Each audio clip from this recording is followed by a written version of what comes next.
이기주. 서문. 말은 나름의 귀소 본능을 지닌다. 몇 해 전 할아버지를 하늘로 떠나보냈다. 할아버지가 눈을 감던 날을 나는 잊지 못한다. 며칠째 할아버지 의식은 삶과 죽음 사이에 방황하며 갈피를 잡지 못하는 듯 했다. 마지막 날이었다. 며칠째 굳게 닫혔던 입술 사이로 손이라는 단어가 흘러나왔다. 할아버지가 이승에 남긴 마지막 말이었는데 갑자기 툭 튀어나온 단어가 아니라 할아버지의 몸과 마음 속에서 오랫동안 쟁여진 단어처럼 느껴졌다. 병원에서 일하는 지인으로부터 훗날 나는 비슷한 이야기를 전해 들었다. 이승과 저승의 경계에서 힘겨운 싸움을 벌이던 환자가 숨을 거둘 때 손이라고 발음하는 경우가 꽤 있다고 한다. 입을 벌릴 기력조차 남지 않은 생의 마지막 순간에 한 번 더 가족의 체온을 느끼고 싶어서 손 좀 잡아줘 라고 말하는 이들이 많다는 것이다. 이날 이후 손에 대한 생각이 내 머릿속에 가득 들어찼다. 나는 틈틈이 인간의 외로움에 대해 고민했다. 그리고 인간의 고질적인 외로움을 달래주거나 그 농도를 연하게 만드는 것은 결국 타인의 손길과 언어가 아닐까 생각했다. 사람은 홀로 떨어진 섬과 같은 존재다. 사람이라는 각기 다른 섬을 이어주는 것은 다름 아닌 말이라는 교각이다. 말 덕분에 우리는 외롭지 않다. 지금 우리는 말의 힘이 세상을 지배하는 시대에 살고 있다. 온당한 말 한마디가 천냥빚만 갚는 게 아니라 사람의 인생을, 나아가 조직과 공동체의 명운을 바꿔놓기도 한다. 말하기가 개인의 경쟁력을 평가하는 잣대가 된 지도 오래다. 말 잘하는 사람을 매력 있는 사람으로 간주하는 풍토는 갈수록 확산하고 있다. 그래서인지 날카로운 혀를 빼들어 칼처럼 휘두르는 사람은 넘쳐나고 자극적인 이야기를 폭포수처럼 쏟아내며 좌중을 들었다 놨다 하는 능변가는 호수처럼 범람한다. 모든 힘은 밖으로 향하는 동시에 안으로도 작용하는 법이다. 언어의 힘도 예외가 아니다. 말과 문장이 지닌 예리함을 통제하지 못해 자신을 망가뜨리거나 하루아침에 나락으로 떨어지는 이들이 비일비재하다. 나는 인간의 말이 나름의 귀소 본능을 갖고 있다고 믿는다. 언어는 강물을 거슬러 오르는 연어처럼 태어난 곳으로 되돌아가려는 무의식적인 본능을 지니고 있다. 사람의 입에서 태어난 말은 입 밖으로 나오는 순간 그냥 흩어지지 않는다. 돌고 돌아 어느새 말을 내뱉은 사람의 귀와 몸으로 다시 스며든다. 그렇다면 말을 잘한다는 것은 무엇을 의미할까? 이 질문에 나는 여전히 명쾌한 답을 내놓을 수 없다. 이런 물음을 감당할 수 없다.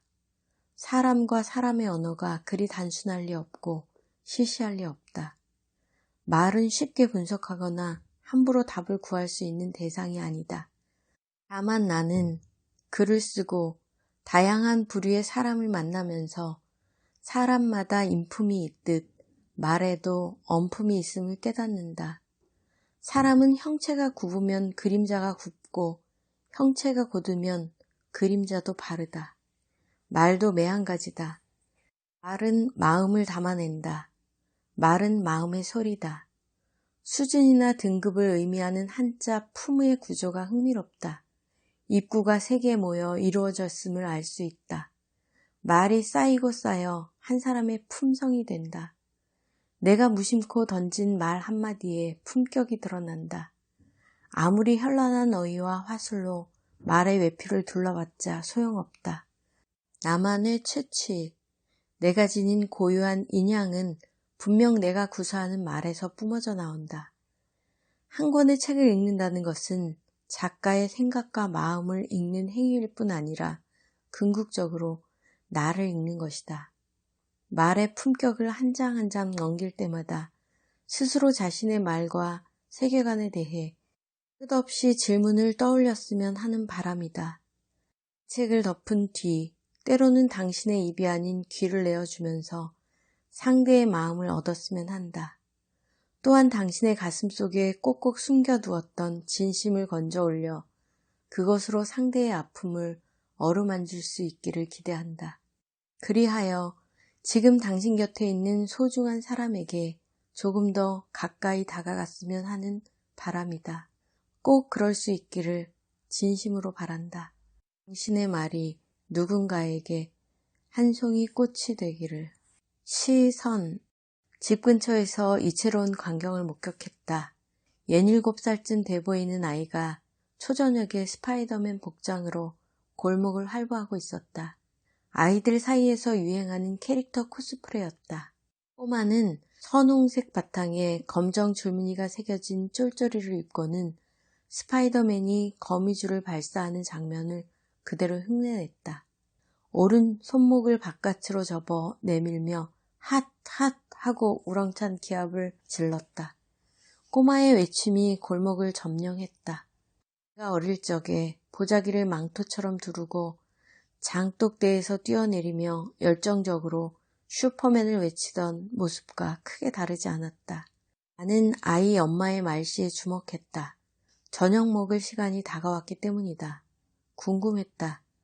좁은 골목길에는 수시로 차가 지나다니고 아이는 여전히 코스프레 놀이 삼매경에 빠져있는 상황. 꼬마의 엄마는 아이의 귀가를 어떤 방식으로 유도할까? 이때 상당수 부모는 그만 놀아, 어서 들어와처럼 직선을 닮은 명령형 문장을 힘차게 내던지거나 배 안 고프니? 저녁 먹지 않을래? 식의 곡선을 닮은 청유형 문장을 흘린다. 그러나 아이의 엄마는 전혀 다른 유형의 문장을 동원했다. 그녀는 아들보다 더 우렁찬 목소리로 다음과 같이 외쳤다. 스파이더맨, 무턱대고 거미줄을 쏘면 부상자가 발생할 수도 있어. 인명피해가 나지 않도록 조심해. 그럼 임무 마친 뒤 무사히 귀환하도록. 그녀의 목소리와 몸짓은 영화배우가 극중 배역에 몰입해 그 인물 자체가 되어 열연하는 메소드 연기를 떠올리게 했다. 그만큼 자연스러웠다. 아이는 배우가 대사를 주고받듯이 회답했다. 네, 알겠습니다. 곧 귀환하겠습니다. 오버.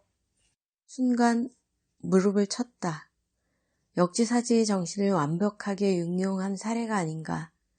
교육 전문가들이 이상적인 자녀 지도법으로 꼽는 눈높이 교육 사례를 거창한 세미나가 아닌 동네 골목에서 발견하다니. 난 그날 저녁 전혀 예상하지 못한 곳에서 전설의 무림고수를 만난 듯한 희열을 느꼈다. 역지사지. 말 그대로 입장을 한번 바꿔놓고 생각해보자는 것이다. 역지사지는 본래 맹자 이루편에 나오는 역지 즉 개연이라는 표현에서 비롯된 말이다. 내가 만약 그러한 처지였으면 나 역시 그랬을 것이다 라는 뜻이다.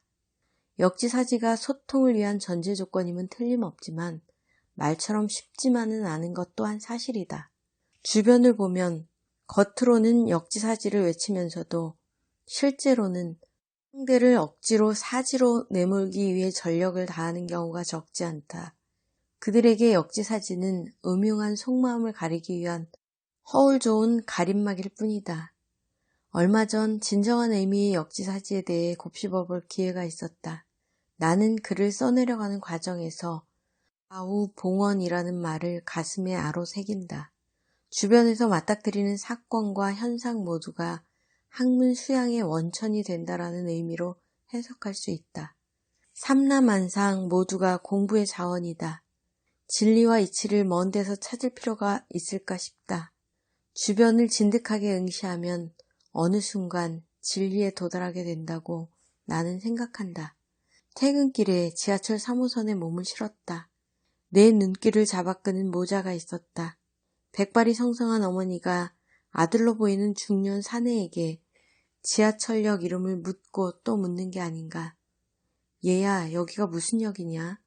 어머니는 눈을 가늘게 뜨고 아들을 쳐다보았는데 눈동자가 또렷하지 않았다. 두 번 다시 돌아갈 수 없는 과거의 어느 시점을 떠올리며 회상하는 것처럼 보였다. 얼핏 치매를 앓고 있는 것 같기도 했다. 거듭되는 노모의 질문에 아들이 입을 열었다. 아들은 늙은 어머니를 바라보는 게 아니라 마치 갓 태어난 아기 얼굴을 들여다보듯이 생긋 웃으며 답했다. 어머니, 여긴 녹번역인 것 같아요. 참, 기억나세요? 내가 어릴 때 버스만 타면 정류장 이름 알려달라고 귀찮게 굴었잖아요. 그때마다 어머니는 화도 안 내시고 10번, 20번씩 대답해줬어요. 그때가 엊그제 같은데. 어머니는 웃기만 할 뿐 아무 말도 하지 않았다.